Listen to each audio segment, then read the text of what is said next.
Let's get right into it. Number 10. The decision diet. Ever notice how Mark Zuckerberg wears the same gray t-shirt every day? It's not because he's cheap or his washing machine is stuck in a time loop. He's on something called the decision diet. Think about how many tiny choices you make every morning. What to wear, what to eat, which route to take to work. Each decision, no matter how small, drains a bit of your mental energy. It's like your brain is running on batteries, and every choice takes a tiny bite out of that power. Wealthy people eliminate as many pointless decisions as possible. Steve Jobs wore the same black turtleneck. Barack Obama only wore blue or gray suits during his presidency. Because when you're deciding whether to launch nuclear missiles, you probably don't want to waste brain power on whether stripes make you look fat. Many successful people eat the same breakfast every single day. You might think that sounds boring, but they're not doing it for fun. They're doing it because they want their brain fresh for the decisions that actually matter, like whether to invest millions in a new company. This hack costs absolutely nothing. In fact, it might save you money. Just pick something simple that works, buy a few copies, and you're saving your best decisions for what really counts. Number 9. Strategic silence. Silence is like a game of chicken. Most people will swerve first. They'll start talking just to fill the quiet. You're in a job interview. The interviewer asks about your salary expectations. You panic and blurt out, maybe $50K. They were ready to offer $70K. Or you're selling your car. The buyer looks at it and just stands there, saying nothing. You get nervous and go, well, I could probably lower the price a bit. You just negotiated against yourself. Rich people are comfortable with awkward silences. They know that whoever speaks first usually loses. I tried this at a car dealership. The salesman gave me his final offer,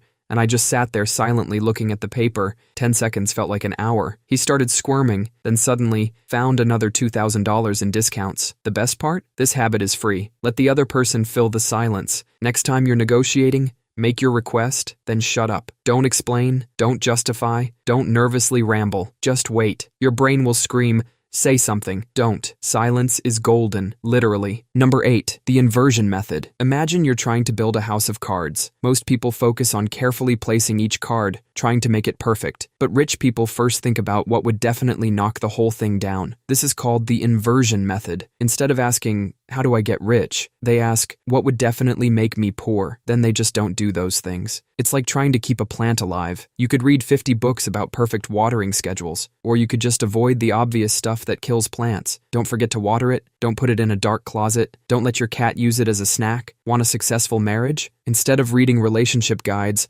first avoid the things that definitely destroy marriages. Lying, cheating, taking your partner for granted. It's way easier to not be stupid than to be brilliant. You don't need to be a genius to succeed. You just need to avoid being an idiot. Warren Buffett isn't rich because he's making mind-blowing investments every day. He's rich because he avoids dumb investments that would definitely lose money. This method costs nothing. You just need to flip your thinking upside down. When you're trying to achieve something, don't just ask, what should I do? Ask, what should I definitely not do? Number 7. Valuing time over money. You're standing in line at the grocery store. There are 2 lines. One's longer but has a $5 off coupon. The other is shorter but has no discount. Most people jump in the longer line to save that $5. Wealthy people are already in the shorter line. Even before they had money, the rich thought differently about time. They see time as the only thing you can't get more of. You can always make more money, but those minutes you spent waiting in line are gone forever. There's a story about a tech founder who, back when he was broke, would still pay for his laundry to be done. His friends thought he was crazy, but while they were spending hours doing laundry, he was building his business. 10 years later, he's a millionaire. Rich people do this math automatically. If this task takes an hour, is it worth my hourly rate? They do this even before they're making good money. They treat their time like it's already worth $500 an hour. And eventually, it is. You can copy this for free. Start assigning a value to your time, even if it's just $20 an hour. Then, when you're faced with a choice, do the math. Is spending 30 minutes driving to another store to save $5 worth your time? Probably not. Number 6. The sleep weapon. You know those LinkedIn influencers bragging about their 4 a.m. wake-up time and 3-hour sleep schedule? Actual wealthy people think those guys are idiots. Rich folks treat sleep like it's their secret weapon. Jeff Bezos insists on getting 8 hours of sleep every night. Bill Gates says he can't think creatively when he's sleep-deprived. Poor sleep literally makes you more likely to stay poor. When you're sleep-deprived, your brain starts making dumber financial decisions. Scientists did a study where they put sleep-deprived people in an MRI machine and showed them shopping items. The sleep-deprived brain started impulse buying like crazy. It's like your brain turns into a drunk teenager with your credit card. Sleep deprivation also makes you more likely to take stupid risks with money. It's the same part of your brain that thinks hitting the casino at 3 a.m. is a brilliant investment strategy. While hustle culture bros are stumbling around like zombies, actual wealthy people are tucked in bed by 10 p.m. They treat sleep like an Olympic athlete treats training. It's non-negotiable. Trying to get rich while sleep-deprived is like trying to win a race by pouring sand in your engine. So next time someone brags about only needing 4 hours of sleep, they're basically bragging about making themselves dumber and poorer. Number 5. The who not how mindset. When most people face a problem, their first thought is, how do I fix this? Wealthy people ask a completely different question. They ask, who can fix this for me? This isn't about throwing money at problems. This mindset works even with a $0 budget. Let's say your laptop is acting weird. Most people would spend hours Googling solutions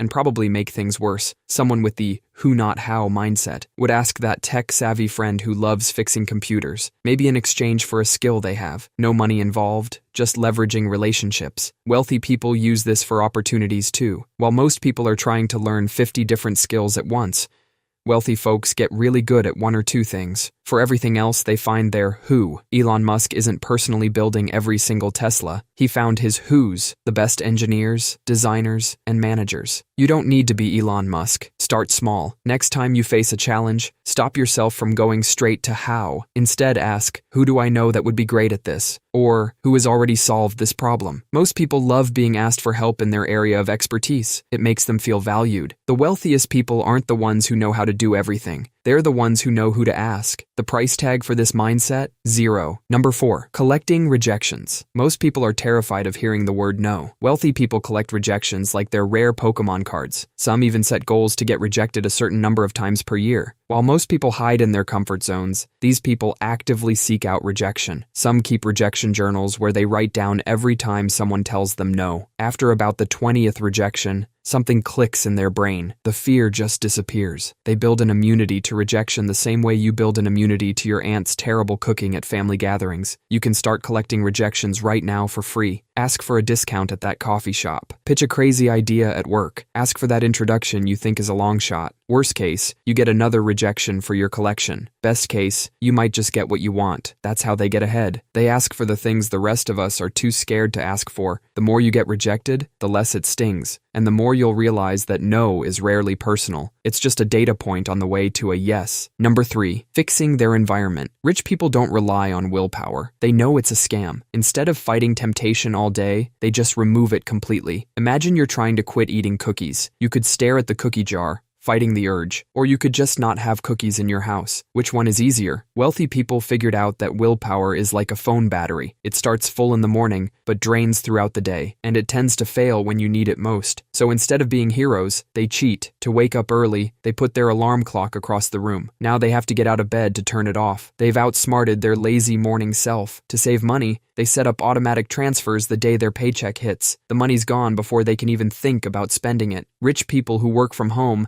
don't work in their bedroom because the brain associates that space with sleep. Trying to work there feels like a lullaby. They put their phone in another room while they work. No willpower needed. This costs nothing. You just need to accept that your willpower is about as reliable as a chocolate teapot and set up your environment so even your laziest self can't mess things up. Number 2. The 5-year test. Wealthy people use a simple test that saves them a fortune in money, time, and stress. Before they do anything significant, they ask one question. Will this matter in 5 years? Think about the last time you got really mad at someone. Maybe they cut you off in traffic or left a mean comment online. You won't even remember this person's face in 5 days, let alone 5 years. Yet people let it ruin their whole day. That $300 jacket you're about to max your credit card for. In 5 years, it'll be collecting dust in your closet. Is it worth the stress of the debt? That $300 course that teaches you a new skill. In 5 years, that knowledge could be making you thousands every month. That matters. That business idea you keep putting off because you're scared. 5 years from now, that delay will matter. That Netflix show you're binge watching instead of working on your goals. goals. 5 years from now, that won't. Once you start using this test, you realize most things we stress about are just noise. Rich people don't have fewer problems. They just choose better problems to focus on. Number 1. Second-order thinking. Most people think, if I do X, Y will happen. This is first-order thinking. Wealthy people think, if I do X, Y will happen,